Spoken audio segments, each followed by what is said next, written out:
This instructional video will describe how to run the Falcon G500C, G550C high-speed Gear 5 loopback.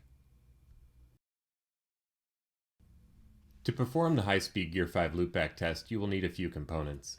We recommend a mini circuits 18 GHz splitter and 9-inch centric RF SMA to SMP cables. The Falcon instrument has a single sublink transmitter channel, TX0 and TX1. These transmitter channels are driven into the splitter, which in turn connects to both RX sublink channel pairs. The connections are detailed on this slide. This is a picture showing the cables and the splitters connected to the instrument and loopback. Refer to the previous slide and your instrument to confirm the TX and RX P and N connection points. Next, you will need to obtain the loopback stimulus file from support at protocolinsight.com. Once you've obtained the file, place it in the custom test folder. You can find this folder in your user folder under Documents, Protocol Insight, Falcon, Custom Tests. Create a loopback test folder and place the file in this folder, as you see here. You can now run the Protocol Insight software. Make sure you switch the mode to Exerciser Analyzer, as shown on the top left. In the Configuration tab, Protocol should be set to Unipro. If you do not see Loopback Test under Tests, click on File, Refresh Stimulus Test.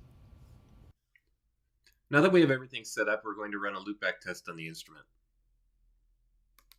First, we've placed the loopbacktest.py file that we obtained, and we put it, in this case, in this high-speed Gear 5 loopback folder underneath Custom Tests. You're going to want to make sure that you've got Unipro selected for this test. If you don't, you might not be able to find the test down below. Here is our test. This is how it appears within the GUI. And let's go review some of the settings that we're going to look at here.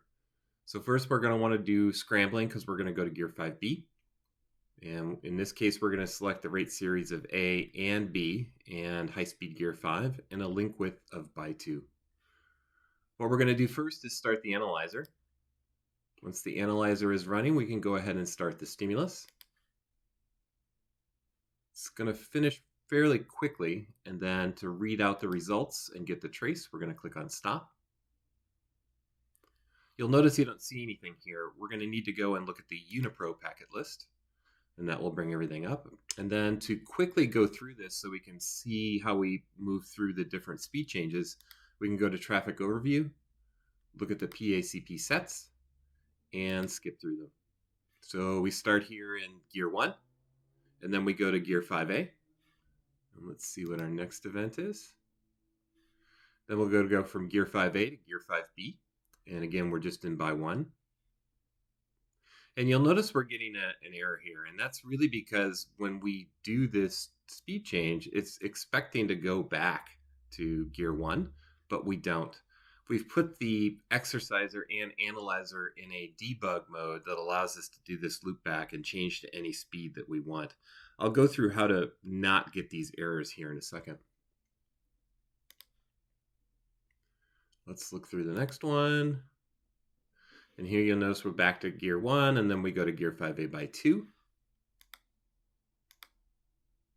And finally, we're going to end up in Gear 5B by 2. And again, we do get an error here because we had an unexpected speed change. So one of the things that we can do to avoid that, there's a couple of things. One, we could manually force it to go back to Gear 1 by selecting this option between the different runs. And that would actually remove this error message.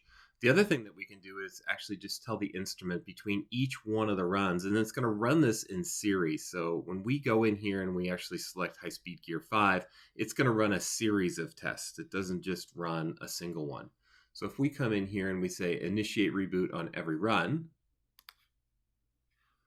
and then click on, let's start the analyzer again.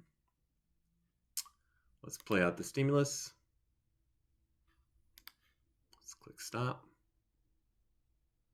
And again, to quickly jump through the traffic, we can go and look at traffic overview. So we're going to select the PACP sets here. And there we start in PWM Gear 1. And we move to Gear 5A, and we send a bunch of traffic back and forth.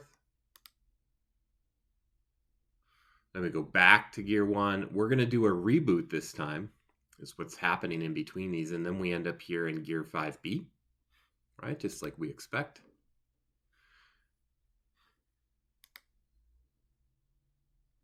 And then we'll end up doing a reboot. We go back to gear 1. You'll see the transition to gear 5A. We send a bunch of PACP sets as we did before. That's what we're sending in between this.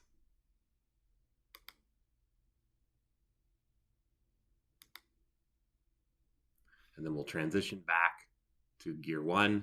And then we go to high-speed gear 5B by 2. So it's really handy to use the traffic overview to skip through this. I'm going to go through it one more time. Just go to the back to the top here. We could actually just select this like that and get all the way back to the first one. So again, we're going to start in gear 1 by 1. The next thing we're going to do is go and do a speed change to 5A by 1. Once we're completed with that, we actually go back to gear 1. And then we're going to go to gear 5B by 1.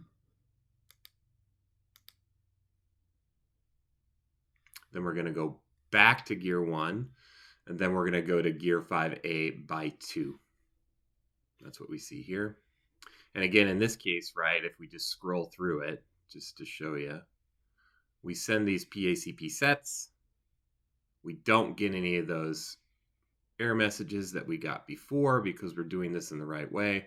But we will do a reboot with the line reset here, and that's how we get to back to gear 1.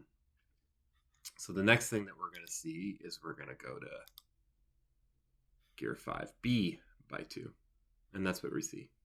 So this is a quick way that you can go and run a loopback test if you want to see your instrument perform at gear 5 speeds.